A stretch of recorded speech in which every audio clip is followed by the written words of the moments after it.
Kathy, listen, very simple question. You were impeached, tremendous disgrace. Why should anyone, especially Americans, take you seriously when you disturb your own government? I wasn't impeached for failure. I was impeached for rattling a corrupt system. Excuse me, let me finish. Be clear. People say everywhere you go, you push tribal politics, division chaos. No. What divides Kenya is hunger, broken promises, and Ruto's government choking the people to state. Chaos doesn't win. Investors hate chaos. You bring instability. Then why are you here asking Americans for support? Drag my supporters into Kenya's drama. Instability is already there because of mismanagement. The Ruto government is the architect of this crisis. Youth in the streets, food unaffordable, debt piling up. Don't blame the messenger, because America loves to talk about democracy. Where's your plan? People don't want speeches, they want results. Still sound like you're blaming everybody else. You want to be a winner. Losers hide behind excuses. Kenya bleeds today because Ruto's house is burning. I'm not afraid to say it. There was a very useless bishop last week in Kenya. And I know it's a cliche to say you useless and bishop in the same sense, but this one I have to say. Because I forget his name, I think Kinyanjui or somebody. He was dismissing your trip in the US this time. I think you must have gotten that report. And he said, why I call him useless is because he said, you have gone to see those useless Kenyans in the USA thinking that they will help you achieve your agenda and stuff like that. And that's why I call him useless. Because you cannot write off these people right here. This is the strength right here. We know very well. I was reading, I'm an accountant, a finance guy.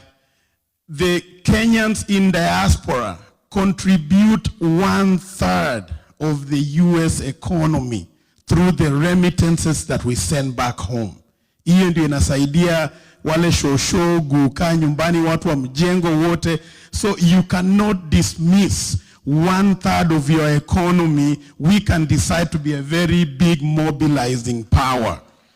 And I believe that is the agenda that we are on over here right now, to get these Kenyans in diaspora all mobilized, all excited in that we can push this new revolution that is coming on, so that we can go back and redeem Kenya. Because Kenya is going in the very wrong direction. But people like us who have voice and energy, na hata pia mwili ziko sawa, we can take things over and make sure that we bring change in that country. We've been very well exposed in this country. We know one or two things about development. And if we can just be tapped into, we are the people that are going to come and rescue that country. So my question to the incoming government that you will lead is, we want to make sure that we, the voices from the United States, are heard. So we are asking, in one of the ministries, kutengua a ministry of diaspora affairs. I know there's a ministry of foreign affairs, but who knows what they do. But we just want a ministry of diaspora affairs, in that we can channel our voices through that ministry, even ndio tumesema na even ndio tunataka ifanyike, and we are going to keep those remittances keep coming. Because if we decided to sabotage Kenya right now, just stop sending those remittances for about a week. They will feel the impact. And that is a very strong power that people should not take for granted. So, hiyo ni maombi yangu ya kwanza, because, and then number two, campaigns need money. When I ran in 2017 under ODM, but they did me dirty. And then I still came back. I still came back in 2022 and gave it a very spirited run. Hiyo kiti tumesema ni yangu, na we are gazetting it right now over here. But campaigns need money. If you don't have money, then we forget about all this. So I have liked the way the Kenyans have handled the visit of our honorable this time by doing contributions up and pale, $150 here and there, just to make sure that all this happens. That is a very good gesture. But I want us to continue, because we know this movement is going to need money. Even me, I'm running in 2027, I'm going to need some money. So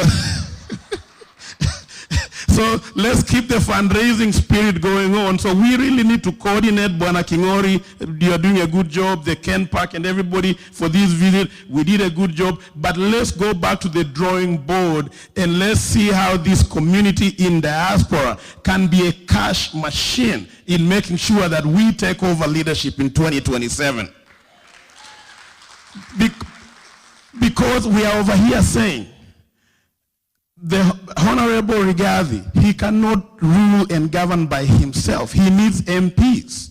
He needs senators. So that is a whole network and machinery that needs to be worked on. We have to make sure that he gets the financing that he needs, in that he can get the numbers and pass the votes and the bills that we actually want them to be passed out there. So Nasema, I know this is it's a big introduction, it's a good one, but we are going back on the drawing board to see how we can fund and raise things. When I ran in 2022, I spent over 30 million shillings in that campaign. That is not small money. I was in a funny chama, Jirongo, it's called UDP or some very funny political party that never even, actually I was the one who was funding the party. So one of the questions is, what is the role of a political party to a candidate? So maybe when you're coming and giving us some of the answers, we need to know. If I, Kelly Walubengo, I'm going to run in the DCP, what does that mean? What support am I going to get from the party? Is the nominations going to be fair and square, and all those types of questions, so that we can entice more people to come and join the party, because we know that things are going to be fair. Aka kachama kenye nilikuwa ndani, nikaenda hata nilianguka kura. I took my opponent to court for a petition. I think Mheshimiwa, you know about that petition of Webuye West. Nikaanguka bila kupingwa kotini, nikapigwa fine 15 million by the court. I never saw anybody from the political party.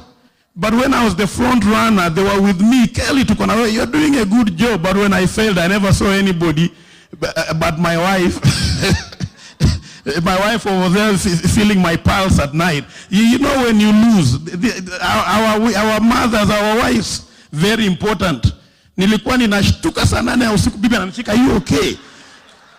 Msicheze na kura. Anyway, Mheshimiwa, karibu sana USA, karibu California, karibu hata Sacramento. Mimi hata niko na shamba huko mahali panaitwa Wilton, inaitwa Wamnyoro. So ninakukaribisha Wamnyoro, iko Sacramento hapa. Karibu sana Mheshimiwa.